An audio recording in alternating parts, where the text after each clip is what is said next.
প্রিয় দর্শক আসসালামু আলাইকুম। আজকে আমরা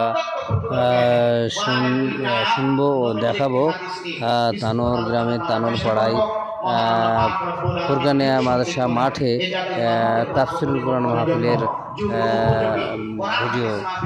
তানোর গ্রামবাসীর উদ্যোগে যে তাফসিরুল কোরআন মাহফিল তারই কিছু অংশ। প্লিজ আপনারা দেখুন ও শুনুন। ভালো লাগলে সাবস্ক্রাইব, লাইক ও শেয়ার, কমেন্ট করবেন। আল্লাহ পাক রব্বুল আলামিন বিশ্বনবীকে এমন এক যুগে এমন এক জাতির লোকের নিকট পাঠিয়েছিলেন যে জাতির লোকেরা মারামারি, হানাহানি, কাটাকাটি, দুর্নীতি, রাহাজানি, সন্ত্রাসী, চাঁদাবাজি, টেন্ডারবাজি, যত প্রকারের অপকর্ম কুকর্ম ছিল সেই জাতির লোকেরা করে বেড়াত। সেই জাতির যুগ সম্পর্কে ইতিহাসিকরা লিখতে বাধ্য হয়েছেন আইয়ামে জাহিলিয়া, অর্থাৎ অন্ধকারের যুগ। এই অন্ধকারের যুগটাকে আলোর যুগে পরিণত করার জন্য আল্লাহ তাআলা আখিরি জামানার পয়গম্বর জনাবে মুহাম্মদুর রাসূলুল্লাহ সাল্লাল্লাহু আলাইহি ওয়াসাল্লামকে পৃথিবীতে পাঠালেন। সাথে দিলেন একটা পরশ পাথর। তার নাম কি? একটু সবাই আওয়াজ দিয়ে বলেন, তার নাম কি? আল কোরআন নামক পরশ পাথর পাঠিয়ে দিলেন। তদানীন্তন সময়ের চোর, ডাকাত, বাটপার, সেনাখোর, মন্থর যে যখনই কোরআনের কাছে আত্মসমর্পণ করেছিল, যখনই তারা এই কোরআনকে নিজেদের বাস্তব জীবনে মেনে নিয়েছিল, তখনই তারা একজন সোনার মানুষে পরিণত হয়ে গিয়েছিল। কথা বলেন ঠিক না বেঠিক? আমার ভাইরা, আল্লাহ রাসূল যখন এই কোরআন পারিবারিক জীবনে বাস্তবায়ন করলেন, পরিবারে এসে গেল আরামি, সুখ আর শান্তি। সামাজিক জীবনে, অর্থনৈতিক জীবনে, রাজনৈতিক জীবনে, জীবনের প্রতিটা ক্ষেত্রে, রান্নাঘর থেকে নিয়ে শুরু করে সংসদ ঘর পর্যন্ত, পারিবারিক জীবন থেকে নিয়ে শুরু করে রাষ্ট্রীয় জীবন পর্যন্ত, জীবনের প্রতিটি ক্ষেত্রে আল্লাহ রাসূল যখন কোরআন বাস্তবায়ন করেছিলেন, ও আমার মুসলমান ভাইরা, চিৎকার দিয়ে আওয়াজ দিয়ে বলেন তো, তখন কি আর সেই অন্ধকারের যুগ অন্ধকার ছিল? কথা বলেন, ছিল না। আল্লাহ রাসূল তার নিজের যুগ সম্পর্কে নিজেই বলেছেন, খায়রুল কুরুনি করনি, আমার যুগটাই হচ্ছে সর্বশ্রেষ্ঠ যুগ। তাহলে এবার আওয়াজ দিয়ে বলেন তো, সর্বনিকৃষ্ট যুগটা সর্বোৎকৃষ্টে পরিণত হয়েছিল কিসের কারণে? অন্ধকারাচ্ছন্ন পৃথিবীটা আলোকিত হয়েছিল কিসের কারণে? অশান্ত পৃথিবীটায় শান্তি এসেছিল কিসের কারণে? আমার ভাইরা, আজকে কি আমাদের সমাজে শান্তি আছে? আমাদের দেশে কি শান্তি আছে? গোটা পৃথিবীতে কি শান্তি আছে? শান্তি নাই। এজন্য শান্তির জন্য ধর্ম নির্বিশেষে সকল মুসলমানদেরকে ঐক্যবদ্ধ হয়ে দুনিয়ায় শান্তি এবং পরকালে মুক্তি পাওয়ার জন্য আল্লাহর কোরআনের কাছে আসা ছাড়া মুসলমানদের জন্য বিকল্প কোনো রাস্তা খোলা নাই। কথা বলেন ঠিক না বেঠিক? সম্মানিত ভাইরা, আজকে আমরা গভীরভাবে লক্ষ্য করে দেখছি, শুধু বাংলাদেশ নয়, গোটা বিশ্বের মুসলমানরা আজকে মার খাচ্ছে। প্রতিটা মুসলিম কান্ট্রিগুলো দিকে লক্ষ্য করে তাকিয়ে দেখেন, ইরান, ফিলিস্তিন, Afghanistan, Chechnya, Bosnia, Lebanon, Kashmir, Myanmar, প্রতিটা মুসলিম কান্ট্রিগুলো দিকে লক্ষ্য করে তাকিয়ে দেখেন, আজকে মুসলমানরা অপমানিত, মুসলমানরা লাঞ্ছিত, মুসলমানরা বঞ্চিত। এর কারণ কি? অথচ এই মুসলমানদের ইতিহাস, দেশের ইতিহাস, এক হাতে আল্লাহর কোরআন নিয়ে, অপর হাতে তরবারি নিয়ে অর্ধ পৃথিবীর শাসন করার ইতিহাস হচ্ছে মুসলমানদের ইতিহাস। সেই ইতিহাস ঐতিহ্য আজকে সব মাটির সাথে মিশায় যায়। সেই ইতিহাস ঐতিহ্য আজকে সব ধুলার সাথে মিশায় যায়। ইহুদি খ্রিস্টানরা এবং তাদের পাপ দেখা গোলামেরা মুসলমানদের ঘাড়ে বসে মুসলমানদেরকে বিভিন্ন দলে মতে বিভক্ত করে একটা করে সাইজ করার পরিকল্পনা নিয়েছে। কথা বলেন ঠিক না বেঠিক? এই জন্য বর্তমান সময়ের দাবি হচ্ছে দলমত নির্বিশেষে সকল মুসলমানদেরকে ঐক্যবদ্ধ হয়ে কিসের কাছে আসতে হবে? সবাই আওয়াজ দিয়ে বলেন, কিসের কাছে আসতে হবে? আল্লাহর কাছে আসতে হবে। আল্লাহ নবী বিদায় হচ্ছেন ভাষণে সাহাবীদেরকে ডাকলেন, বলেন, আমার সাহাবীরা, আমি নবী চলে যাচ্ছি, তোমাদের জন্য দুইটা জিনিস রেখে যাচ্ছি।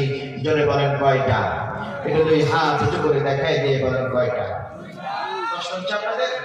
খারাপ লাগতেছে? ঘুম আসতেছে? তাহলে হাত ছোড়া করে তাকবীর নিতে হবে। হাত ছোড়া করে একবারে পুরুষ মানুষের মতো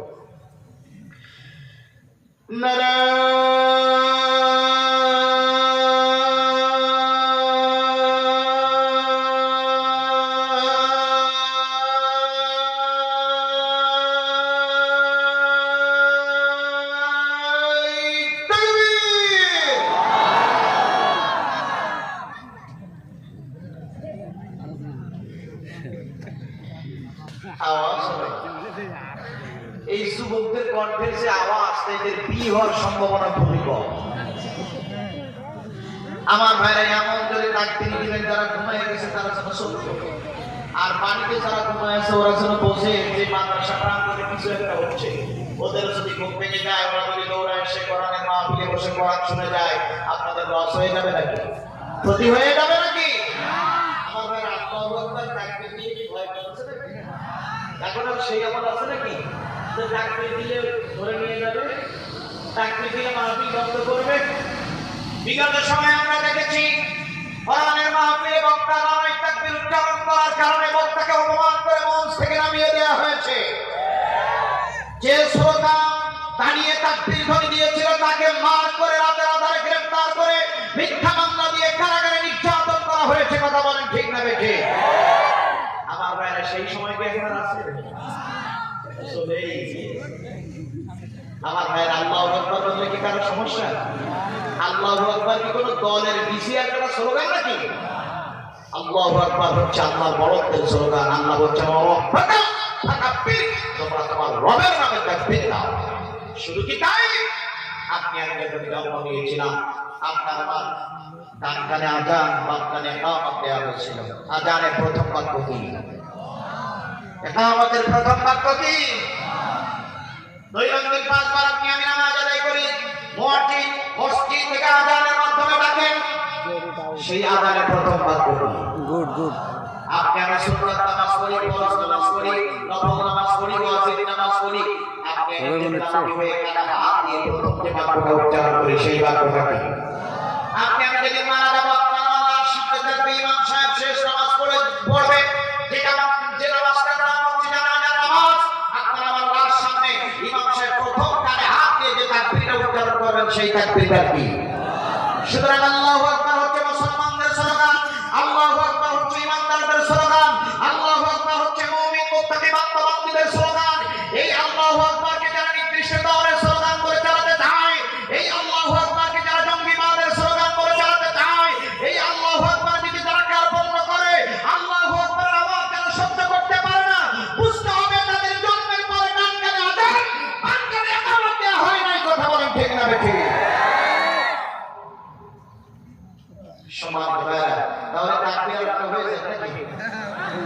তাহলে তো খুব ভালো। আমি তো কোনো আলোচনা করি না, কারণ আমি যদি আলোচনা এখনই শুরু করি, আপনারা ঘুমের ঘরে আলোচনা করবো একরকম, শুনবেন আর একরকম, বুঝবেন আর একরকম, সকালবেলা চায়ের দোকানে যে ফতোয়া মারবেন আর একরকম, মানে বিপদের উপরে বিপদ। এজন্য অ্যাটেনশন প্লিজ। 12টার আগে আলোচনা শেষ হবে, মেহরবানি করে কেউ উঠবেন না। রাজি আছেন তো ইনশাআল্লাহ? এটা তাকবীর হয়ে দেখা বলেন। এমন করে তাকবীর দিবেন যেন ইবলিস শয়তান পাসপোর্ট ভিসা ছাড়াই পিডিআর পিএসএফ এর চোখ ফাঁকি দিয়ে কাটাতারের বেড়া পার হয়ে ভারতে চলে যায়। নারে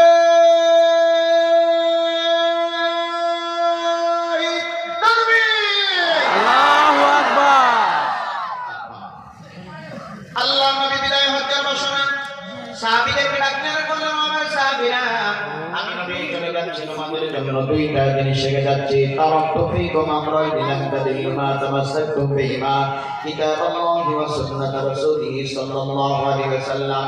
নবীজি বলেন আমি চলে যাচ্ছি তোমাদের জন্য দুইটা জিনিস শিখে যাচ্ছি।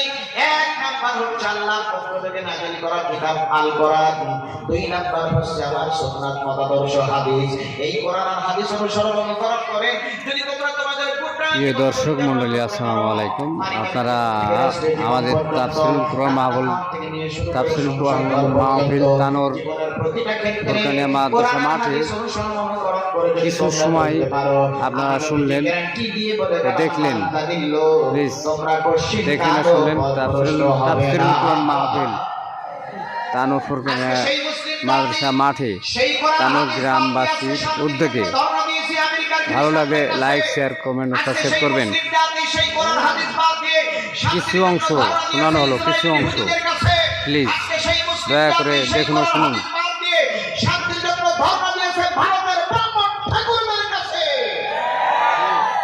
যে কারণে মুসলমানেরা শান্তির পরিবর্তে অশান্তির দাবানলে দাউ দাউ করে জ্বলতেছে।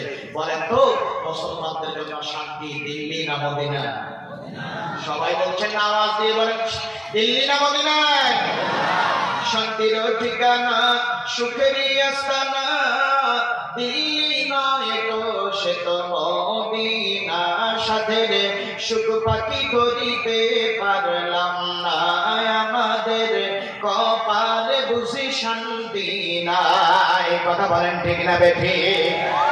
যে দেশে শতকরা 90 থেকে 95 জন মুসলমান বাস করে, সেই দেশের পার্লামেন্টে আল্লাহর কোরআনের আইন খুঁজে পাওয়া কষ্টকর হয়ে যায়। কথা বলেন ঠিক না বেঠিক? যতদিন পর্যন্ত আল্লাহর এই জমিনে আল্লাহর কোরআনের আইন প্রতিষ্ঠিত না হবে, ততদিন পর্যন্ত শান্তি শান্তি শান্তি করে মারা গেলেও শান্তি খুঁজে পাওয়া যাবে না। একটা সুখী সমৃদ্ধশালী, দুর্নীতিমুক্ত, দারিদ্র্যমুক্ত, ইফতিজিমুক্ত, সন্ত্রাসমুক্ত, জঙ্গিবাদমুক্ত। প্রিয় দর্শক মণ্ডলী, আপনারা দেখলেন ও শুনলেন তানোর গ্রামের তানোর ফুরকানিয়া মাদ্রাসার মাঠে তানোর গ্রামবাসীর উদ্যোগে তাফসিরুল কোরআন মাহফিলের কিছু অংশ। এই পর্যন্তই, সবার সুস্থ কামনা করে আমি এই পর্যন্ত শেষ করলাম। আসসালামু আলাইকুম।